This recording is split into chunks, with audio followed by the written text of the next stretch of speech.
বাথরুমে গিয়ে যদি কেউ মৃত্যুবরণ করে, হ্যাঁ সেটা হতে পারে, বাথরুমেও কেউ মৃত্যুবরণ করতে পারে। এবং অনেক সময় আমরা শুনেছি যে বাথরুমে অনেকে ইন্তেকাল করেছেন, মৃত্যুবরণ করেছেন। এখন এই বাথরুমে মৃত্যুবরণ করা এটা ভালো কি মন্দ, এটা তিনি জানতে চেয়েছেন।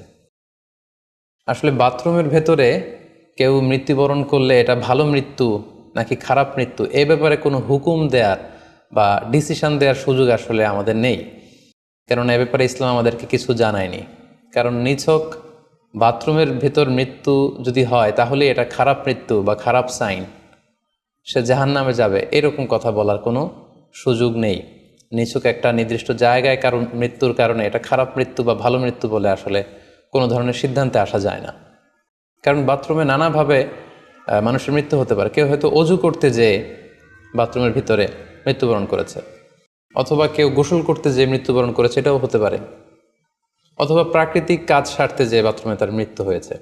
এর কোনোটির ক্ষেত্রেই এই মৃত্যুটি খারাপ মৃত্যু এভাবে কোনো সিদ্ধান্তে আসা যাবে না।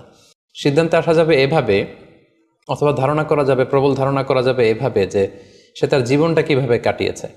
তিনি যদি ইমানের উপর থাকেন, ইস্তেকামতের উপর থাকেন, আল্লাহ এবং আল্লাহ রাসূলের উপর দৃঢ় বিশ্বাসের উপর থাকেন, তিনি যদি সৎ কর্ম করে থাকেন এই পৃথিবীতে, তাহলে তার বিদায়টা, তার মৃত্যুটা ভালো মৃত্যু হয়েছে বলে আমরা প্রবল ধারণা রাখতে পারি। কিন্তু কে জান্নাতি হবে আর কে জাহান্নামী হবে এ ব্যাপারে শুধুমাত্র আল্লাহ তাআলা ডিসিশন দিতে পারেন।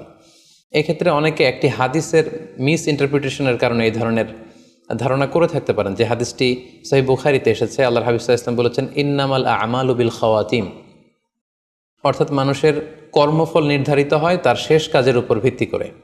তার শেষ জীবনটা যদি ভালো হয় তাহলে তার মৃত্যুটা ভালো হয়েছে বলে ধরা হবে। এ হাদিসের মিস ইন্টারপ্রিটেশনের কারণে অনেকে হয়তো ধারণা করতে পারেন যে বাথরুমের ভেতরে কারো মৃত্যু ঘটলেই সেটা খারাপ মৃত্যু। আসলে ব্যাপারটি এমন নয়।